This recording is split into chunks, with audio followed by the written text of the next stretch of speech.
Sungay ng aso? Isang napakalakas at napakabisang gamit pala. Kaya kung sakaling makakita ka ng isa nito, ay napakapalad mo na. Hello, what's up? Your best here.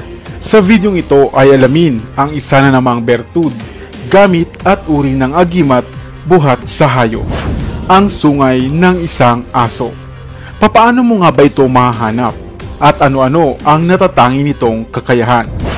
Lahat tayo ay kadalasang mahilig mag-alaga ng aso.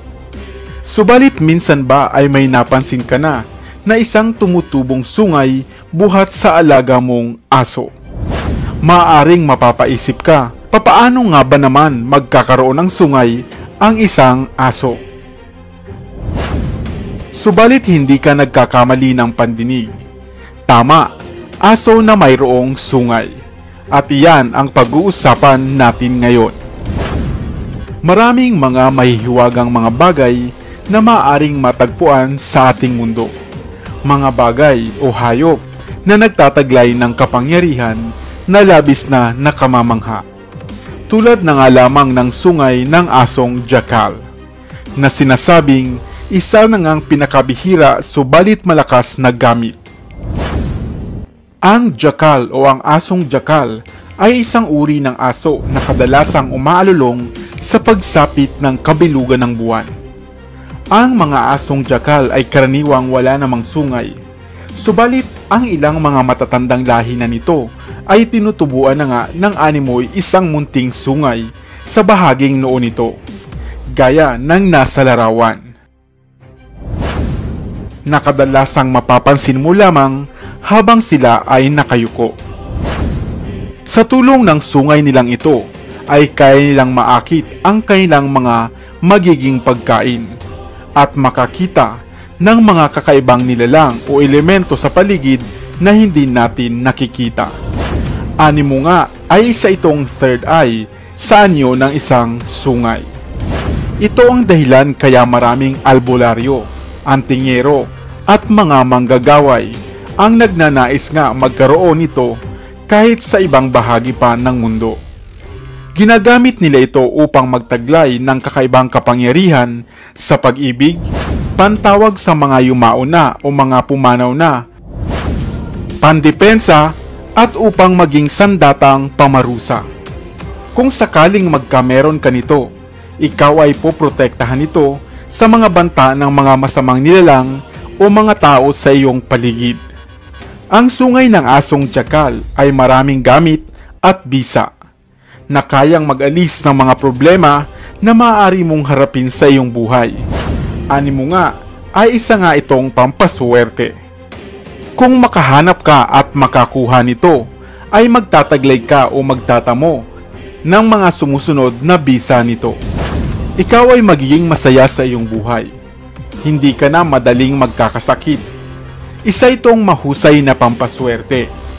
Lagi kang magwawagi sa anumang mga larangang iyong napili. Mananalo ka sa mga kaso o mga debate. Makakaiwas ka rin sa mga masamang elemento at mga espiritu. May kakayahan kang kontrahin ang mga barang at kulaman. At marami pang iba. Ang bertud na ito o sungay ng asong jackal ay magagamit sa mabuti o maaaring sa masama, subalit mainam na sa kabutihan lamang natin ito gamitin. Papaano nga ba ito makukuha? Kung sakali na makahanap ka ng asong jackal na mayroong sungay at pagdakay makuha mo nga ang sungay nito, samahan mo ito ng buhok ng mga balahibong nakapalibot sa sungay na ito. Ilagay sa isang lagayan o kahon na yari sa pilak, tanso o kahoy, at sangkapan pa ng pulbos ng cardamom, cinnabar at 3 piraso ng gloves. Nakadalasang ilalagay natin sa altar at iinsensuhan minsan lamang sa 1 linggo. At magugulat ka, humahaba ang mga buhok nito, tanda na ito ay buhay at may bisa. Sa bansang India nga, ay may mga mangilan-ngilang nagbebenta ng mga peke nito. Kaya bago tayo bumili online, ay magpakasiguro muna tayo. Mas mainam kung ikaw mismo ang makakakuha nito. Nais mo rin ba na agimat at bertud na ito ng sungay ng asong jakal? O baka isa sa mga alaga mong aso ay meron na pala nitong taglay? Kaya mo bang gawin ito sa kanya para lamang makuha ang taglay nitong agimat? Tandaan, masarap ang magtaglay ng mga natatanging kapangyarihan at kakayahan. Subalit, ang bawat kakayahan ay nangangailangan din ng matinding responsibilidad at huwag natin itong gamitin sa ikasasama ng iba. Sana ay may bago na naman tayong natutunan sa videong ito. Meron bang mga manok na tandang sa inyong lugar? At marahil ay napuna mo na rin ang mga mahaba nitong tahid sa likod ng kanilang mga paa. Subalit nakakita ka na rin ba ng manok na tandang na mayroong sungay? At iyan ang ating pag-uusapan. Hello, what's up? Your best here. Sa videong ito ay ating alamin kung papaano nga bang ang mga manok, partikular na ang tandang, ay maaaring magkaroon din ng sungay. At papaano mo nga ba ito magagamit bilang bertud o talisman? Ang mga manok, partikular na ang mga tandang o rooster, ay talagang nagtataglay ng mga spurs o tahid sa Tagalog. Isang animoy sungay sa likod na bahagi ng paa na binubuo ng mga shank bone o buto ng paa ng manok at nababalot nga ng keratin na gaya din ng sa ating mga kuko. Tumutubo ito sa tandang sa edad na 3 buwan at patuloy ngang humahaba hanggang sa pagtanda nito. Madalas gamit ang tahid bilang pamproteksyon nila sa iba pang mga hayop at sa kapwa nila tandang na manok. Subalit nakarinig ka na rin ba na maging ang ilang tandang pala ay nagkakasungay rin pala? Opo, tama ang inyong pagkakarinig. Sungay ng tandang. Ito ay ang animoy tahid rin na binubuo rin ng keratin, subalit napakabibihira lamang na tumubo sa ulo ng mga manok. At pinaniniwalaan ngang kung ang tahid ng tandang ay isang talisman o bertud, ay siguradong ganun din ang mga sungay nito. Mayroon nga ng manok na ito na mayroong sungay ang natagpuan sa bansang Thailand na pinangalanan nilang Tong. Noong una di umano ay naputol na ang sungay na ito at hindi nila inaakala na tutubo pa ulit ito. Marami nga ang nagkaka-interes na bilhin ito sapagkat pinaniniwalaang masaganang swerte ang maaaring hatid nito sa mga nagnenegosyo at usaping kaperahan. Kaya kesa ibenta ay napagpasyahan na lamang nila na ito ay alagaan na lamang. Ang sungay ng tandang bilang bertud ay sadyang isang mainam na panghatak ng swerte, lalo na nga sa pagninegosyo. Isang magandang panghalina sa trabaho at sa pakikipagkapwa-tao. Nagtataboy din ito ng mga negatibong enerhiya sa paligid at maaaring pangontra sa ilang mga hindi nakikitang nilalang. Kaya naman napakainam na magtangan nito. Ikaw, may nakita ka na bang manok na katulad nito na tinutubuan ng sungay? Kung sakali nga, ay bantayan mo na ito sapagkat isa itong mabisang bertud. Narinig mo na ba ang agimat na ito na buhat sa isang usa? Isang gamit na magbibigay sa iyo ng hindi matatawarang swerte sa lahat ng iyong inaasam-asam sa buhay. Hello, what's up? Your best here. Sa videong ito ay alamin natin ang isang natatanging gamit o agimat buhat sa sungay ng isang usa at ang pinakamaganda at epektibo nitong kakayahan. Usa, isang uri ng ligaw na hayop na karaniwang matatagpuan sa mga liblib na kabundukan na hindi masyadong nabibisita ng mga tao. Isang hayop na masasabing endangered na rin dito sa atin sa Pilipinas. Subalit maraming uri at klase ang mga usa o deer sa Ingles. Sila ay nauuri nga sa pamilya ng mga Cervidae.